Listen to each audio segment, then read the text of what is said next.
99% लोग नहीं जानते कि दुनिया की सबसे पहली रामायण महर्षि वाल्मीकि ने नहीं बल्कि स्वयं हनुमान जी ने लिखी थी। लंका विजय के बाद जब प्रभु श्री राम अयोध्या लौट आए और राजपाट संभाल लिया तो हनुमान जी कुछ दिन उनकी सेवा करने के बाद तपस्या के लिए हिमालय चले गए। वहां भगवान शिव की आराधना के दौरान वे रोजाना अपने पास मौजूद एक विशाल शिला पर अपने नाखूनों से राम कथा लिखते रहे। कई वर्षों की तपस्या के बाद उनकी रामायण पूरी हुई। उसी समय महर्षि वाल्मीकि ने भी अपनी वाल्मीकि रामायण पूरी कर ली थी। वे बहुत प्रसन्न थे और अपनी रचना भगवान शिव को समर्पित करने के लिए कैलाश धाम पहुंचे। वहां उन्होंने देखा कि हनुमान जी पहले से मौजूद हैं और उन्होंने चट्टानों पर रामायण लिखी हुई है। जब वाल्मीकि जी ने हनुमान जी की लिखी रामायण पढ़ी तो वे निराश हो गए। हनुमान जी ने उनसे उनकी मायूसी की वजह पूछी। महर्षि वाल्मीकि ने कहा, हे अंजनी पुत्र, मैंने बहुत कठिन परिश्रम से रामायण लिखी है ताकि संसार मुझे याद रखे।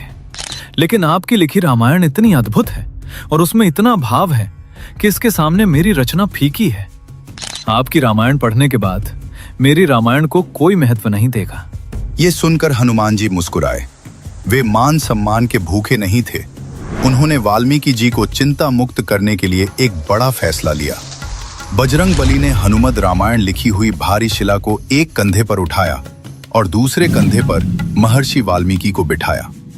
वे उड़कर गहरे समुद्र के बीच गए और प्रभु राम को समर्पित करते हुए अपनी बरसों की मेहनत उस शिला को पानी में फेंक दिया। महर्षि वाल्मीकि यह त्याग देखकर दंग रह गए। उन्होंने कहा, हे राम भक्त, आप धन्य हैं। आपकी महिमा के गुणगान के लिए मुझे एक और जन्म लेना होगा। उन्होंने वचन दिया कि कलयुग में मैं एक और रामायण लिखने के लिए जन्म लूंगा जो आम लोगों की भाषा में होगी।